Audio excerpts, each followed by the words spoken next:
Are you here to practice your herblore? Not today. Let's face it, Herblore on an Iron Man is a time-gated skill.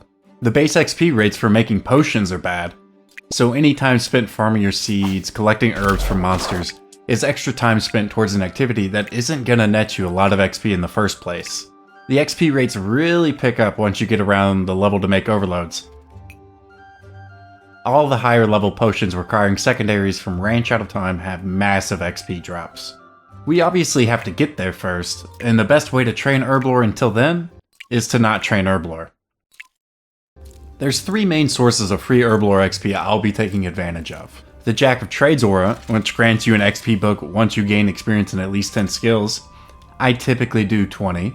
It's giving us around 12,000 experience per use, and we can use it twice a day because we can reset it with Viswax. So 25,000 Herblore experience a day. Penguins.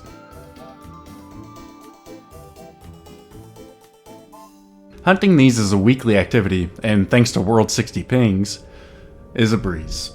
Every penguin you spot gains you 2 penguin points, and these points you can spend on experience lamps, and they all give the same XP per point. At our level, we'll be getting about 3,000 experience per point.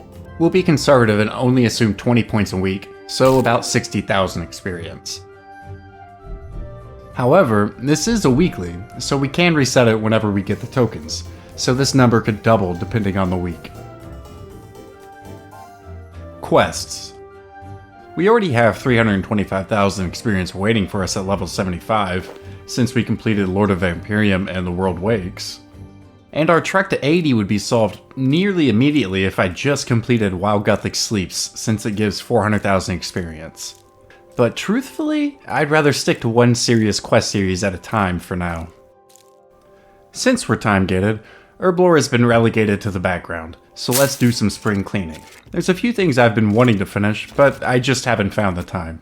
Let's knock out that self-inflicted honeydew list. Since I reached 70 ranged, I just realized I have at least one augmentable weapon that I can use to boost my invention level up to at least 22. The Black Salamander. This bad boy acts like a ranged weapon, and only eats the finest of Haralander tar for fuel. We've got a good stock of these, so we can use these to force some invention experience before we unlock Sunspear.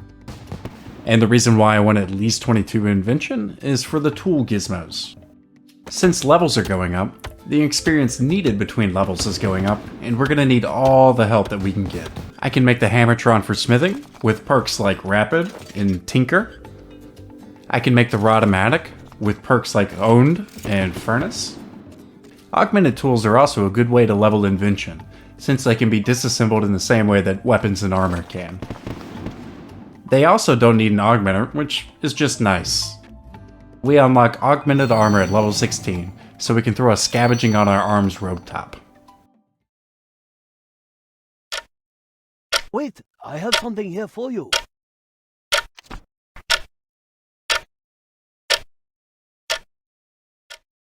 Our player-owned farm situation is kind of dire. No real good source of beans, so no trapper. I've been vaguely remembering to sell my animals on time, but even then, the return in beans for these animals is meager. We had the farming levels for yaks, so some bovines are about to get beat down for their babies. We also need something to fill our medium pen, so we'll smack some spiders as well. For the small pen, I think I'm just gonna pray for the trapper to save me.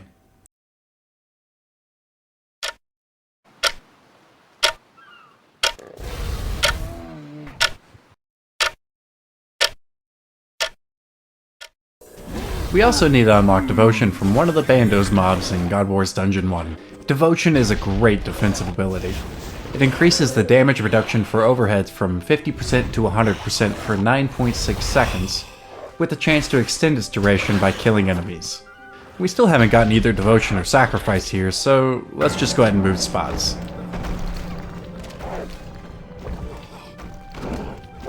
Ah, shit. Maybe this was a bad idea. Whatever. Let's just kill Bandos while we're here.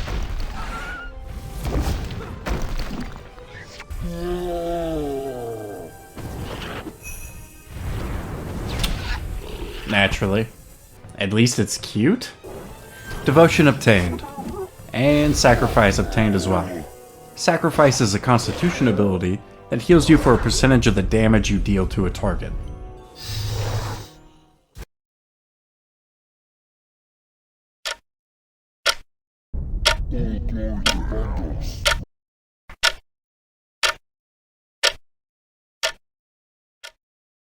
We're definitely heading to God Wars Dungeon 2 soon, specifically to kill Herblore.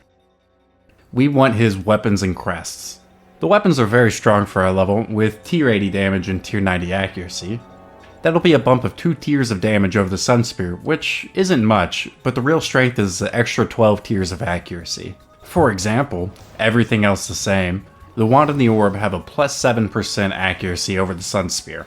And with the way combat works now, any accuracy under 100% is actually a damage nerf. So getting to 100% accuracy is critical for any hope of DPS.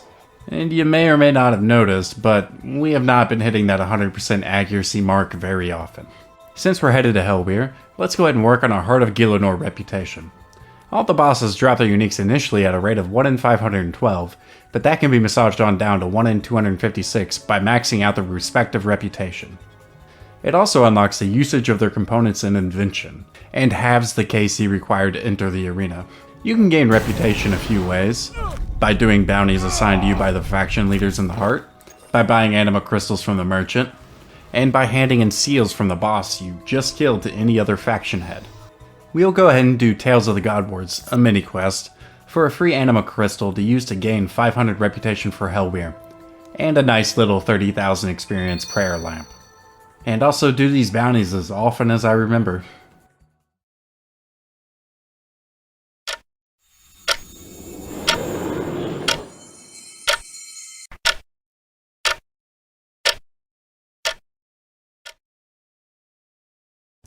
I'm close enough to 70 prayer to actually want the tier 70 prayers now. So we finish up King's Ransom and clear the training grounds. Now all we have to do is actually get 70 prayer. But I'm hoping that'll be a relatively passive thing, with Infernal Ashes being rewarded from the Wildy Sacks.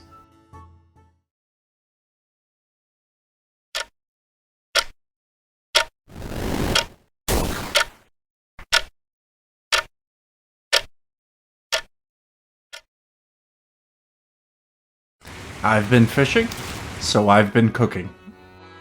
And now we have a few thousand food to play with.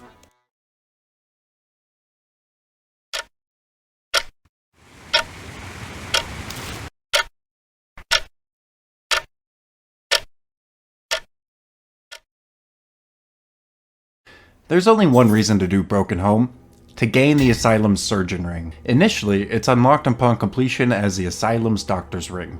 You need 85 defense, and have to complete the quest again under the stress of a few challenges in order to unlock the ability to upgrade and wear it. What makes the ASR so nice is the passive. It has the chance to proc and save adrenaline on any threshold or special attack. And Broken Home completed for the Doctor's Ring.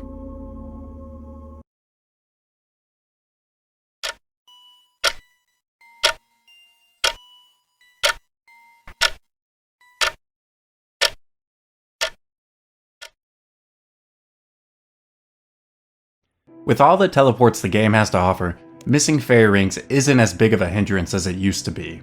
But they still offer a ton of very convenient teleports, so let's get those unlocked. And the fairy rings are ours.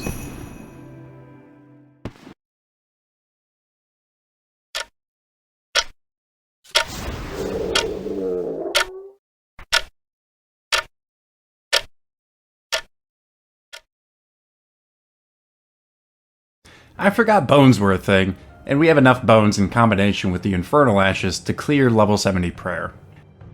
And 70 prayer! One of the nicest things about the tier 70 prayers is that you only have to click one prayer instead of 3.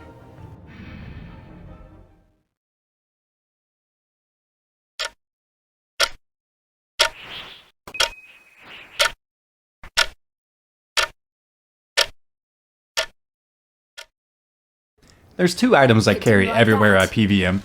The Ancient Elven Ritual Shard, which restores prayer, and the Enhanced Excalibur, which restores HP. Having these two items saves countless prayer pots and food, so the sooner we unlock them, the better. The ritual shard is kind of far off. You'd need either 104 Slayer or to start killing Solak to even have a chance for it. For the Excalibur, you just have to finish the Seer's Hard Diary. We're gonna go for the Enhanced Excalibur. It can heal 20% of your max hit points every 5 minutes, and that can be doubled to 40% if you complete the elite tasks. But we're only gonna finish the Hard Diary. All the skills we're missing are boostable from our level, except fire making. The plan is simple. Burn mahogany logs my kingdom provides. It's obviously lower experience per burn than use, but at least I don't have to woodcut. And after a few mobile sessions, we got 70 fire making. We can also go ahead and finish up the easy diary. For the medium tasks, we need 46 summoning in order to summon a Pyre Lord to light a fire with a familiar. The simplest way for me is to just use my green charms. First on some beavers, and then on some macaws.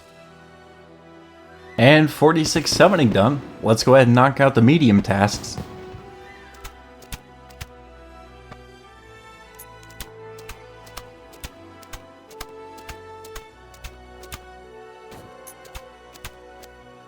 Thank God that's over. Let's go grab the reward. And a cute little 5k XP lamp from Stinkers. Straight into Herblore. Onto the hard tasks. Hello, this is Chef Boy from RuneScape.com with Evil Dave's Spicy Stew. These stews aren't actually evil in origin, they just have spices. This is a great simple little recipe that can be adapted to any taste you're feeling. You do, after all, control the mood of your food. Merely add 3 portions of any spice you prefer to the stew. Orange for artisan skills, yellow for support skills, and brown for gathering skills. And voila! The stew is ready! So we're using these stews to boost a few tasks that we lack the level for. The boost ranges from -5 to +6 after Evil Dave's big day out. We need at least a +5 artisan boost to cover cooking, fletching, and fire making. The probability of rolling at least a +5 is 37.5%, so this should be relatively painless. Alright, we're prepped for the tasks. Cook 5 sharks with cooking gauntlets in Catherby, and both burn a magic log and make a magic shortbow in Seer's Village. Let's see what we roll. And first try, fletching and cooking. Gonna log in and out to reset the timer back to a full minute.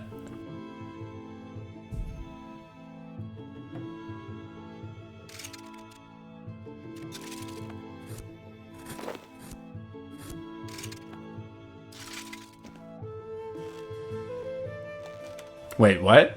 Was I not in Sears? Sears Bank! Okay, let's cook the sharks. Pop the flame-proof aura just to make this foolproof.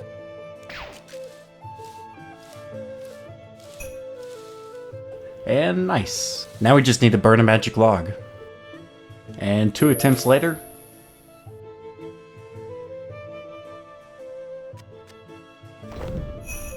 Done. Beautiful. The rest of the tasks should be rather straightforward now. They're not. Fuck. I have to do Legends Quest in order to charge a combat bracelet to teleport to the Ranging Guild. Fuck.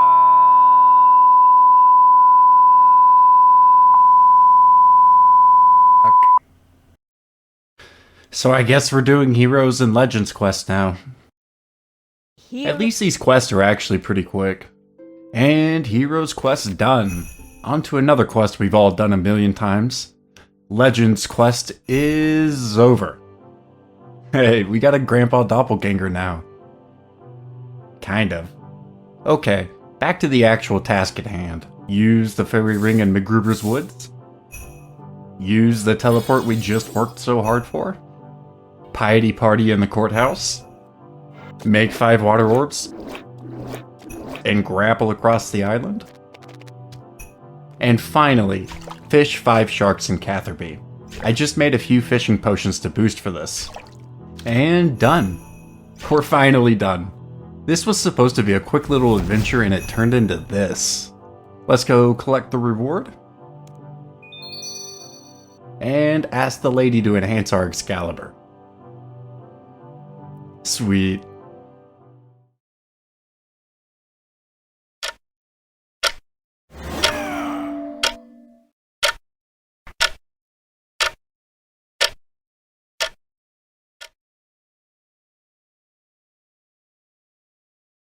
The Black Mask offers a 7.5% melee damage and 12.5% melee accuracy bonus against monsters in your current Slayer task. It's dropped by cave horrors at a 1 in 512 rate. They're located in a mostly harmless cave and require 58 Slayer and a Witchwood icon to kill.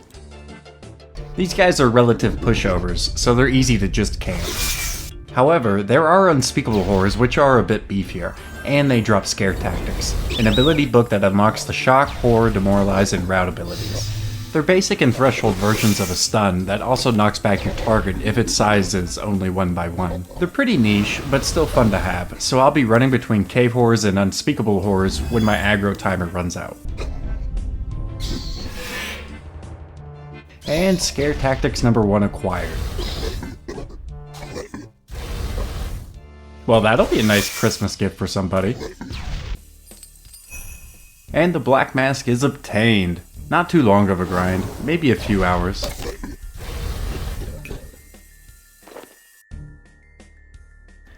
There you go, Ollie. Now you can demoralize people on your way to the top.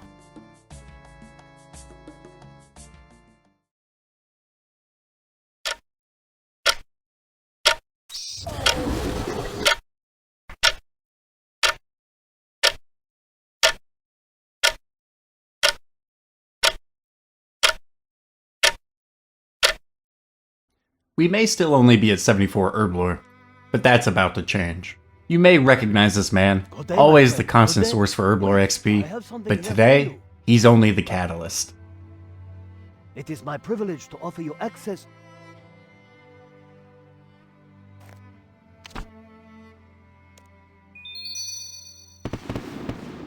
Beautiful.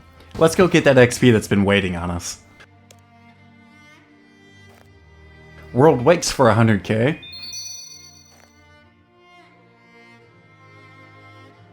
Lord of Vampirium for 225k.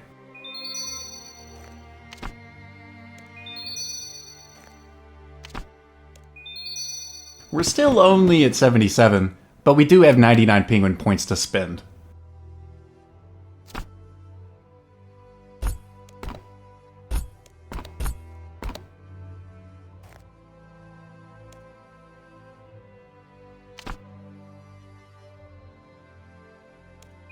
Holy shit, 420k. I wasn't expecting that much. Oh man, we're in spitting distance of 80 now. I know just how to finish this out. And 80 Herblore achieved. Now all that's left between us and River of Blood is just a few easy AFK grinds. See you soon.